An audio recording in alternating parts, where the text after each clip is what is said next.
자, 여러분, 계산하는 거 좋아하세요? 계산하는 거, 계산하는 거. 저는 계산하는 게 좀 좋을 때가 있더라고요. 네, 그래서 계산을 하다 보면 숫자가 안 맞으면은요, 무슨 행사를 하거나 뭐 그럴 때 이제 또 제가 또 여러 가지 이런 계획하고 뭐 그럴 때가 있잖아요. 그럴 때 숫자가 또 안 맞으면은 그걸 좀 계속해서 반복해서 이렇게 계산하기도 하고 저렇게 계산하기도 해서 숫자가 딱 맞아 떨어지면은 참 그때가 참 좋은 것 같아요. 네, 그래서 어쨌든 계산하는 거, 그러나 반대로 계산하는 거 싫어하시는 분도 계시죠. 네, 그런데 이 계산이라는 그 말을 언제 쓰느냐 이제 보니까는요, 몇 가지의 그 상황이 있는 것 같아요. 제가 아까 말씀드린 대로 어떤 수학 문제를 푼다든지 산술적 계산을 한다든지 뭐 물건 값을 계산한다든지 할 때에도 그 계산이죠. 그렇죠? 숫자에 대한. 그런데 또 하나는 이런 것이 있습니다. 어떤 사람이 살다 보면 어떤 일을 계획하고 또 앞일을 예측할 때 미리 계산해 본다. 뭐 그런 이야기. 숫자가 아니라 미리 예측하고 계산한다. 예측하고 계획하고. 그래서 이제 그런 말이 하잖아요. 너는 왜 이렇게 계산이 없냐? 넌 왜 이렇게 계산 없이 살아가냐? 이렇게 말하기도 하는 부분이 있죠. 그리고 또 하나는 이제 요게 약간 계산이 좀 부정적인 의미로 쓰여질 때가 있어요. 내 이득만 생각하고 실리만 따지고 무언가를 베풀고 섬기기 전에 나에게 유익한 게 뭘까를 미리 판단하고 생각하면서 이리저리 계산하고 이리저리 이제 따져보는 거죠. 쉽게 말해서 계산기를 두드려 본다 이런 얘기를 하잖아요. 근데 그게 약간 부정적인 의미로 쓰일 때도 있어요. 그래서 그런 말을 서로가 해요. 너는 왜 이렇게 매사에 계산적이냐 이런 얘기를 하지 않습니까?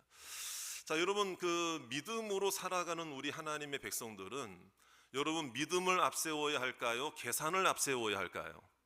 믿음을 앞세워야 되죠. 우리가 믿음 생활할 때도 미리 다 계산기 두드려 가면서 따져 가면서 나에게 필요하고 나에게 유익한 게 뭘까를, 그거는 계산이 앞서는 것이거든요. 그래서 우리가 믿음 생활을 할 때 지금까지 우리가 그렇게 알아왔습니다. 믿음보다 계산을 앞세우면 안 된다. 믿음 생활에는 믿음이 앞서야 된다. 하나님의 말씀이 계산보다 앞서야 된다. 이런 생각을 하면서 살아왔는데, 오늘 말씀에 보면은 정작 예수님이 계산을 강조하는 모습을 오늘 말씀에서 보여주고 있습니다. 그러니까 이거죠. 망대라는 게 있어요. 망대. 그 당시 건축물 중에 망대가 있는데, 그거는 농사용으로도 사용하지만은 이제 외적이 쳐들어오는지 안 쳐들어오는지를 보기 위한 군사 목적으로 망대를 설치하기도 해요. 망대. 망대를 설치할 때 그 비용이 얼마나 들지를 계산하지 않겠느냐. 그냥 계산하라는 거예요. 계산하는 게 좋다는 거예요. 그리고 임금들이 서로 전쟁을 할 때에 내 군사가 1만 명이 있는데 상대방 군사는 2만 명이다 이거예요. 그러면은 숫자적으로 내가 열세한지 열세하지 않은지를 미리 계산해서 불필요한 어떤 희생을 우리가 좀 막아야 되지 않겠느냐. 뭐 그런 차원에서 헤아려라, 계산해라 라고 하는 것을 강조하시거든요. 여러분, 우리가 생각해 왔던 것과는 전혀 정반대의 말씀을 하시는 것 아닙니까? 우리는 믿음보다 계산을 앞세우면 안 된다고 배워왔고 그렇게 신앙생활하고 있는데, 오히려 정작 예수님, 말씀의 주인이 되시는 예수님은 우리에게 오늘 계산하라고 말씀하고 있고 계산을 강조하고 있고 이렇게 말씀하고 있는 것이 왜 이런 말씀을 하실까요? 여러분, 정말 우리가 계산적 신앙인이 되라는 말씀일까요? 신앙생활에도 이리저리 따져보고 계산하고 나한테 이익이 없으면은 하지 말라는 이야기일까요? 여러분, 예수님이 말씀하셨다면은 그 말씀도 진리의 말씀인 줄로 믿으시기 바랍니다. 이유가 있겠죠? 뜻이 있겠죠? 이 믿음에도, 오늘 제목처럼 믿음에도 계산법이 있다면은 예수님이 말씀하시는 이 계산은 도대체 무엇을 위해서, 누구를 위해서, 어떻게 할 수 있는 계산인가? 숫자적으로 정말 계산기를 두드리면 나올 수 있는 계산법인가? 또 다른 어떤 뜻이 있는가? 그리고 이러한 예수님의 말씀대로 계산할 때에 나에게 임하는 유익과 축복은 무엇인가? 오늘 이 말씀이 나에게 주시는 말씀인 줄로 믿으시기를 바랍니다. 그래서 이 믿음의 계산법이 뭐냐? 이것을 발견하심으로 오늘 예수님의 뜻대로 승리하시는 저와 여러분들 되시기를 주의 이름으로 축원합니다. 분명히 맞습니다. 믿음에도 계산법이 있다는 것입니다. 예수님이 계산을 강조하신 건 맞습니다. 그러면은 왜 어떤 걸 위해서 말씀하셨느냐? 망대와 이 군사 전쟁을 일으키는 그 왕들의 이야기를 왜 하신 줄 아세요? 바로 이런 거예요. 그 당시에 권력자들이 건축물을 세울 때에 자기가 어떤 그 정치를 하고 자기가 권력을 잡고 있을 때에 자기의 명성을 드높이기 위해서 치적으로 삼기 위해서 건축물을 여기저기 세웠던 모습들이 있었다는 거예요. 예수님 당시에. 그 중에 하나가 망대였다는 거예요. 많은 사람들이 보기에 좋은 거죠. 야, 이 권력자가, 이 권세자가 이 망대를 세웠다. 그런데 거기에는 또 다른 이면이 있습니다. 자신의 업적을 드러내고 자신의 야망을 드러내고 자신의 이름을 드러내기 위한 권력자의 마음이 있었다는 거죠. 그런데 여기저기 예산 없이 계산 없이 세우다 보니까 이게 세우다가 그냥 돈이 모자르면은 방치를 하는 거예요. 그런 건축물들이 그 당시에 한두 개가 아니었다는 거예요. 그러니까 사람들이 그 건축물을 보고 조롱한다는 거예요. 아이, 또 저 사람 자기 이름 드러내려고 저거 짓다가 돈이 모자르니까 못했구나. 계산하지 못했다는 거예요. 예산하지 못했다는 거예요. 예측하지 못한 의욕만 앞세웠다는 거죠. 그래서 사람들의 조롱거리가 되고 말았다는 거예요. 자, 그 다음에 군사를 일으켜 전쟁을 하는 왕들도 마찬가지였다는 거예요. 나는 10,000명밖에 없는데 상대방은 딱 보니까 20,000명이에요. 그런데 자기 야욕과 자기 자존심과 항복하자니 자기 체면이 안 서기 때문에 좀 이것을 따져보고 계산해 가면서 예측하고 해서 해야 되는데 무모한 전쟁을 일으키다 보니까 불필요한 희생, 억울한 사람들만 희생하게 되는 결과가 되니 사람들의 조롱거리가 되었다 이 말이에요. 그럼 예수님이 왜 이와 같은 것을 비유로 말씀하셨는가 하면은 우리가 예수님을 믿고 예수님을 신앙하고 예수님을 따라가는 제자가 되는 것도 마찬가지다 이거예요. 처음에 냄비같이 금방 끓는 신앙과 열정으로 나 주님 따라가겠습니다 해놓고는 조금만 어려움과 시험과 고난과 역경이 찾아올 때 금방 이리저리 흔들려서 언제 그랬냐는 듯이 예수님께 등을 돌린다는 거예요. 그러면 그러한 모습을 보는 세상 사람들은 얼마나 믿음을 가진 자들을 손가락질하고 조롱하겠느냐 이겁니다. 이것은 하나님께도 영광이 되지 못하고 자신에게도 복의 결과가 되지 못하기 때문에 정말 예수님은 단순히 종교란에 기독교라고 쓰는 형식적인 그리스도인들을 원하시는 것이 아니고 오늘 제자에 대한 말씀을 하셨다 이 말이에요. 제자는 끝까지 따라가는 사람인 줄로 믿습니다. 제자는 어떤 고난이 찾아와도 굴복하지 않는 거죠. 포기하지 않는 거죠. 중단하지 않는 거죠. 돌아가지 않는 거죠. 그러니까 주님께서 원하시는 사람은 주님의 제자를 원하신다. 이거 참된 제자, 참된 제자. 그러면 이러한 제자들이 처음에는 자신의 의욕으로 주님 따라간다고 했다가 여러분 중도에 포기해 버리게 되면은 자신에게도 유익이 없잖아요. 많은 사람들의 믿지 않는 자들의 손가락질을 당한다 이 말이에요. 그러니까 주님께서는 여기서 강조하시는 것이 제자의 삶이 뭔가 이것을 우리들에게 가르쳐주고 있는 거예요.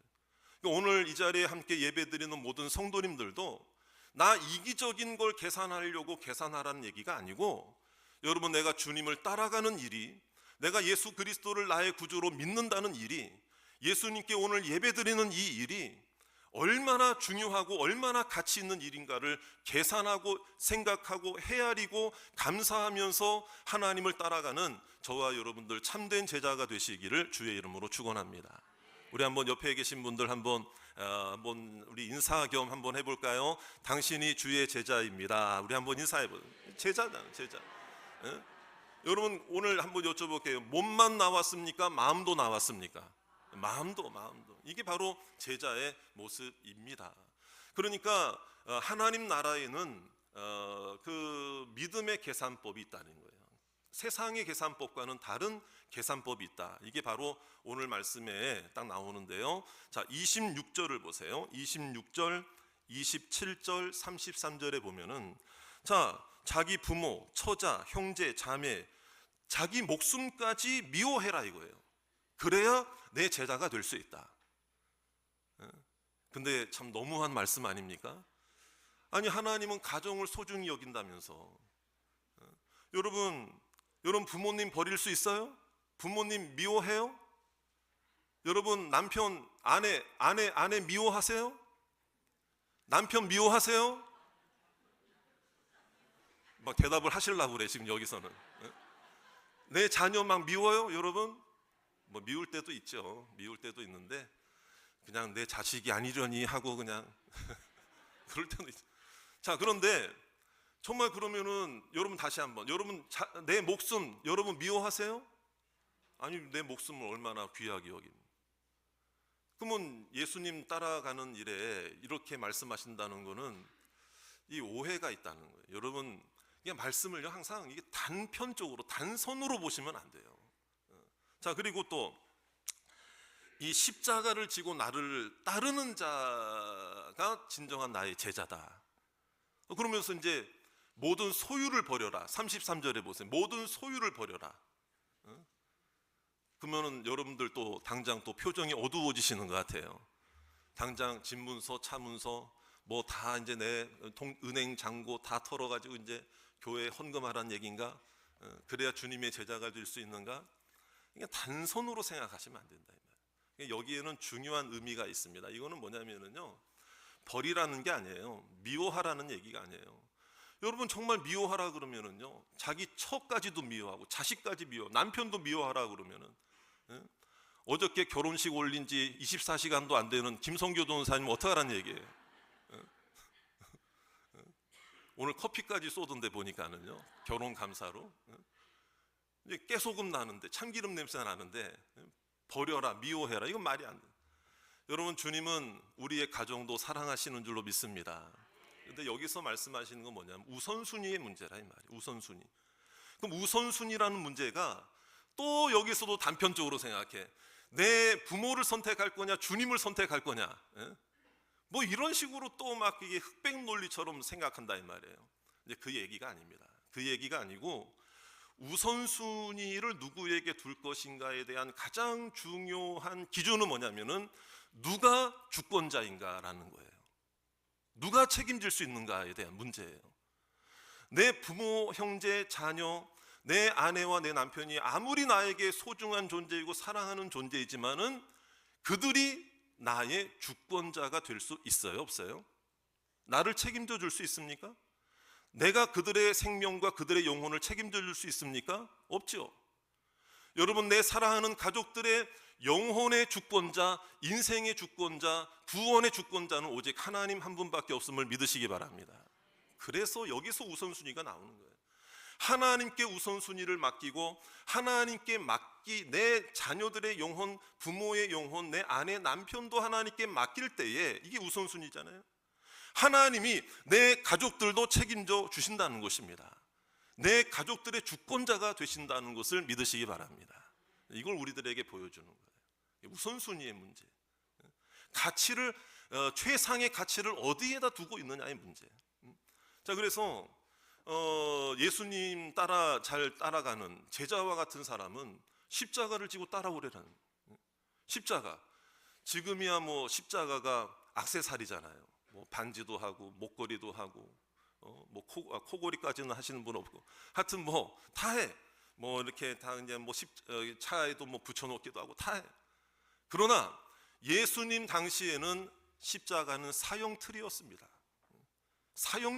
사형장의 상징이었어요. 십자가를 지고 간다는 것은 무엇을 의미합니까? 그 사람이 뭐란 얘기예요 지금? 죄수, 사형수가 되었다는 것 아니겠습니까? 죽음의 현장으로 나아가는 사람에게, 여러분, 그래서 모든 소유를 버리라는 게 진짜 뭐 집문서, 땅문서, 뭐 차문서 다 이제 나한테는 뭐 물질은 소용없다. 그러면 우리가 당장 뭐 지금 길거리 나앉으라는 얘기입니까? 하나님이 그거 원하시지 않아요. 그걸 말씀하는 게 아니에요. 지금 사형장으로 가는, 목숨 걸고 가는 자에게 그 사람에게 돈이 무슨 소용이냐, 이게 집이 무슨 소용이냐 이거예요. 그러니까 여러분, 나를 책임져 줄 수 있는 자가 누구냐? 내 돈이 아니라는 거죠. 내 집이 아니라는 거, 내 소유가 아니라 사형장으로 사명을 위해 정말 죽음을 향해 목숨 걸고 나아가는 자에게는 오직 하나님이 주권자가 되신다는 거예요. 하나님이 책임자가 되신다. 이것을 우리들에게 보여주고 있는 거예요. 그래서 내게 있는 중요한 여러 가지 삶의 가치들이 많지만은 나에게 필요한 것에 가치를 두느냐, 최상의 가치가 아니라는 거예요. 필요한 것은 필요하기 때문에 하나님이 주실 줄 믿습니다. 주기도문에도 오늘날 일용할 양식을 구하라고 그랬어요? 구하지 말라고 그랬어요? 구하라고 하셨죠. 그러나 우리는 항상 생각해야 돼요. 나의 필요가 필요해서 중요하지만 나의 필요는 아무리 중요해도 나의 주권자가 될 수 없다. 오직 나의 목적과 나의 주권, 나를 책임져 주실 수 있는 분은 유일한 하나님밖에 없음을 믿으시기를 주의 이름으로 축원합니다. 복음의 가치를 알라는 것입니다. 하나님 나라의 가치를 깨달으라는 것입니다. 믿음의 가치, 복음의 가치, 은혜의 가치, 천국의 가치가 그 어떤 필요의 가치보다 더 소중한 것이며 바꿀 수 없는 가치임을 우리에게 가르쳐 주신다 이 말이에요. 그런 사람이 그런 계산을 할 줄 알아야 된다는 거예요. 그런 헤아림이 있어야 되고 그런 분별이 있어야 된다는. 그러면은 내게 있는 게 서로 부족하고 연약하고 없어지고 손해보고 고난과 역경이 와도 우리에게는 나의 영원한 책임자가 있으시니까, 나의 주권자가 있으시니까 여러분, 그 사람에게는 하늘에서 주시는 평강이 임할 줄로 믿으시기 바랍니다. 때로는 손해보고 답답한 일이 있어도 이길 수 있는 힘을 하나님이 허락해 주실 줄 믿습니다. 이것이 오늘 주님의 말씀의 핵심 주제라는 것입니다. 이런 뜻으로 주님께서 말씀하셨다. 그렇다면 이제 나는 어디에 가치를 두고 있느냐? 어디에? 여러분, 짐 엘리엇이라는 선교사님이 있었죠. 1956년에 29살의 나이로 남미에 있는 에콰도르의 아우카 부족에게 찾아갑니다. 자신과 자신을 포함해서 4명의 동료 총 5명이 젊은 선교사 29살, 28살 뭐 이런 선교사들이 아우카 부족에게 복음을 전하는 거예요. 남미의 에콰도르에 가서. 근데 이 아우카 부족은 그때까지만 해도 외부 문명과는 아주 철저하게 단절돼 있었던 부족이었기 때문에 낯선 이방인들에 대해서 각을 세웠어요. 그래서 그들의 이야기를 들어보기도 전에 그들을 죽이고 마는 거죠. 그래서 복음 제대로 한번 전해보지도 못한 채 29살 짐 엘리엇 선교사님이 그들로 말미암아 순교를 당하게 되는 것입니다. 그때 짐 엘리엇 선교사님이 결혼한 지 한 3년째 되었고 생후 10개월 된 딸아이가 하나 있었어요. 그럼 여기서 여러분 그들의 어떤 선교의 꿈이 사라진 걸까요? 그렇지 않아요. 그들의 소식이 고국에 전해졌고 가족들에게 전해졌을 때에 이 짐 엘리엇 선교사님의 아내가 엘리자베스였는데 거기에 도전을 받고 다른 희생자의 순교자들의 가족들과 함께 선교 훈련을 다시 받았어요. 그래서 우리의 남편이, 내 가족이 가서 복음을 전하다 피의 씨앗을 뿌린 그곳에서 내가 다시 복음을 전하겠습니다. 그래서 그 부인들이, 가족들이 가서 복음을 아우카 부족에게 전하는데 몇 년 전 당신들이 죽인 그들이 바로 나의 남편이다 라는 이야기를 했을 때 그 부족 사람들은 깜짝 놀라면서 그렇게 한 원동력이 무엇이고 이들이 그렇게까지도 희생자들의 부인까지도 이렇게 와서 복음을 전하는 것에 대해서는 이거는 뭔가 특별한 것이 있구나를 그제서야 깨닫고 그 당시 아우카 부족의 90% 이상이 예수 그리스도를 영접한 줄로 믿습니다. 이런 놀라운 역사가 일어나는. 그때 짐 엘리엇 선교사님이 생전에 늘 했던 이야기가 무엇이었는가 하면 이런 이야기를 자주 했다는 거예요. 무슨 이야기인가 하면 우리가 영원한 것을 붙잡기 위해서, 영원한 것을 얻기 위해서 결코 붙들 수 없는 세상의 것을 버리는 것은 절대 어리석은 일이 아니다. 이런 얘기를 했어요. 의미심장한 얘기를 했어요. 이것은 무엇입니까? 영원한 것을 내가 알고 있다는 거예요. 영원한 가치가 무엇인지를 알고 있기 때문에 내 삶에 아무리 필요하고 소중해도 그것을, 이 영원한 것을 위해서 버릴 수 있는 사람은 결코 어리석은 사람이 아니다. 세상의 눈으로는 어리석은 사람이고 손해보는 사람이고 이런 사람으로 비춰질지 몰라도 여러분, 하나님 보시기에는 가장 소중한 가치를 붙들고 있다는 그런 고백이 아닐 수가 없는 거죠. 오늘 우리는 영원한 것을 붙잡고 영원한 가치를 하나님께 두고 하나님을 소유하고 하나님을 만나고 하나님의 자녀가 된 것이 우리 일생일대의 가장 큰 복을 받은 것임을 믿으시기를 주의 이름으로 축원합니다.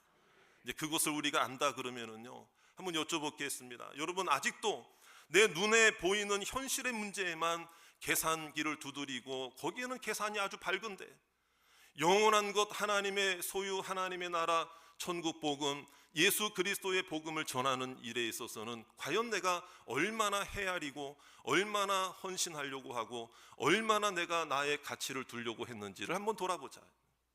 여러분, 우리의 삶 속에 여러분, 지금 현재 이 시대를 살아가고 있는 많은 사람들이 아직도 점점 여러분 계속해서 시간이 가면 갈수록 영원한 것에 가치를 두기보다는 이 세상적인 것에 가치를 두고 살아갈 때가 얼마나 많이 있느냐.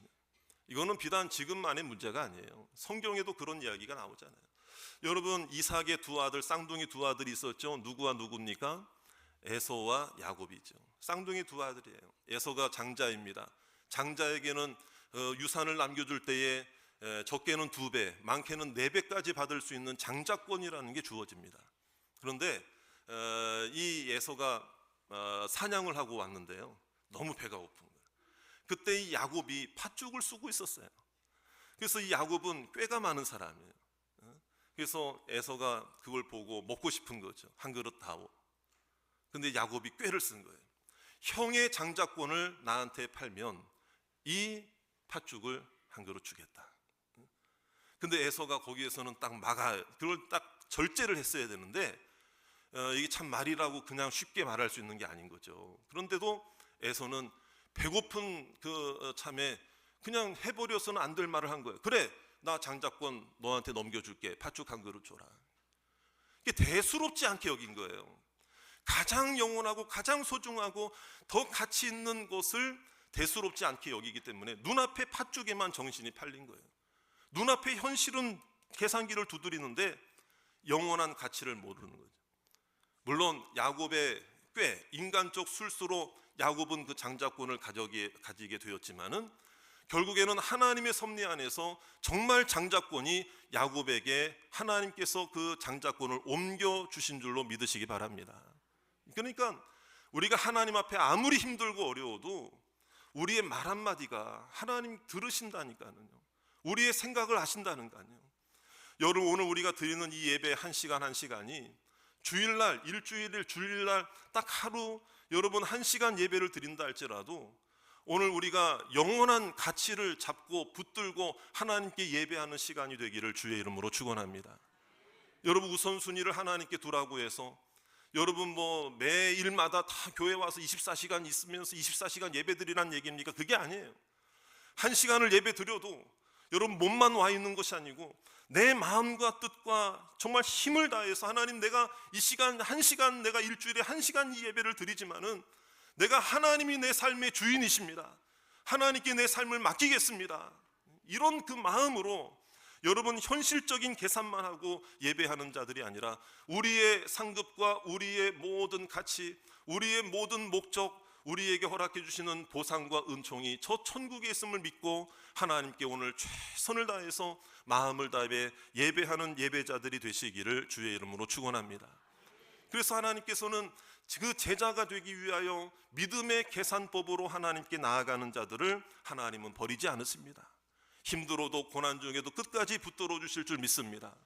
나를 따라오라 하신 것은 완주하라는 것입니다. 하나님께서 여러분들을 끝까지 붙잡아 주시고 끝까지 책임져 주실 줄 믿습니다.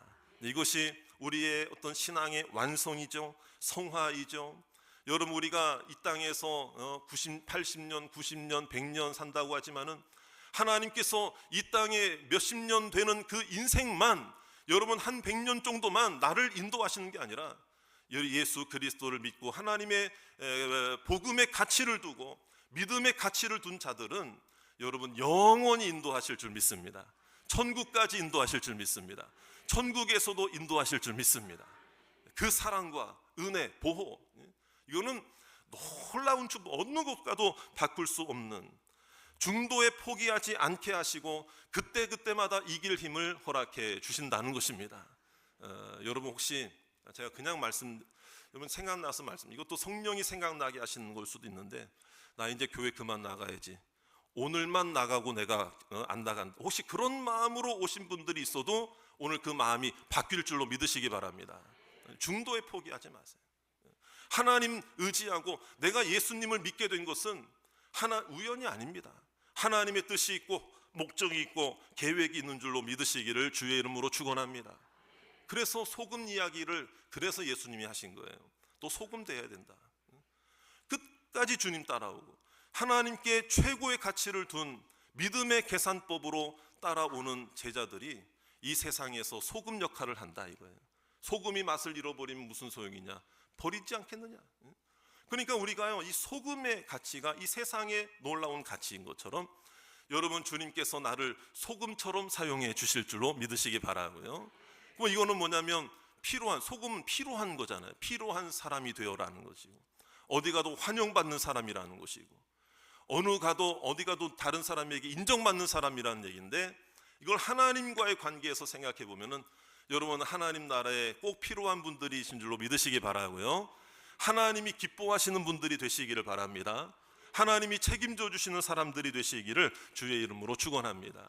사랑하는 여러분, 아직도 믿음의 계산법을 알지 못하고 세상적 계산만 생각하며 신앙생활하는 분들이 있다면, 오늘 바로 그 실패를 거듭하는 실패의 반복의 역사를 오늘 끊어내시기를 주의 이름으로 축원합니다. 실패자가 따로 있는 게 아니라 반복된 포기를 하기 때문에 그를 영적 실패자가 되게 하는 것이거든요. 그런 자들의 공통점은 그런 나도 내가 싫어, 뭐 이런 말을 한다. 그런 내가 나도 싫어, 싫다 싫어 다 싫어, 하여튼 뭐 다 싫다는 거예요. 다 싫대, 다 귀찮아요. 그런데요, 7번 넘어져도 8번째 일어나게 하실 줄 믿으시기 바라고요. 세상에서도 그런 얘기 하잖아요. 강한 자가 살아남는 게 아니고 살아남는 자가 강한 것이다, 그런 얘기를 하잖아요. 세상에서도 그런 얘기를 하는데, 우리가 여러분 내가 강하기 때문에 하나님 따라가는 게 아니에요. 하나님이 은혜 주셔서 중도에 넘어질 것 같고 쓰러질 것 같아도 힘 주셔서 그 힘대로 더 말씀의 힘을 받고 기도로 공급을 받고, 하나님의 은혜 없이는 난 살 수 없습니다, 믿음으로 고백하기 때문에 그 고백의 힘으로, 하나님 주시는 은혜의 힘으로 여기까지 온 줄로 믿으시기 바랍니다. 우리가 뭐가 부러워요? 세상 사람들 뭐가 부러워요?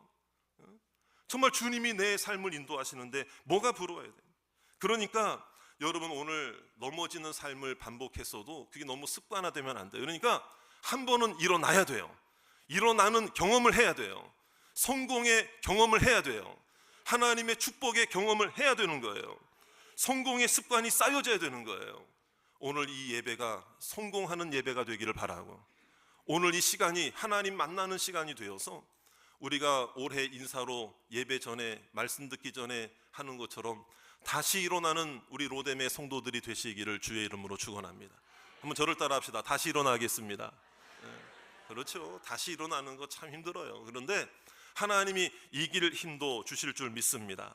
그래서 이제는 2026년 이제 2월달 시작되고 오늘 벌써 둘째 주예요. 하나님의 계산법에 내 인생을 맡기기를 원합니다. 믿음의 계산법에 맡기시기를 바랍니다. 그래서 우선순위 새롭게 설정하고 내 헌신의 자리를 이탈하지 마시고 함부로 이탈하지 마세요. 역전의 은혜를 경험하셔야 할 줄로 믿습니다. 참된 제자라고 하니 뭐 무작정 무계획적으로 무조건 무모한 신앙생활 하라는 얘기가 아니에요.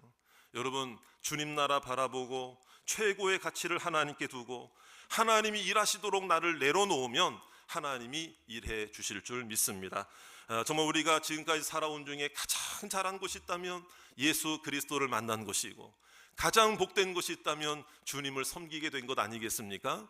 이 최고의 가치를 우리가 가지고 있는데, 여러분 세상에 없어질 것과 이 최고의 가치를 맞바꾸는 어리석은 삶을 살지 마시고 이번 한 주간에도 주님 바라보며 승리하시는 모든 성도님들 되시기를 주의 이름으로 축원합니다.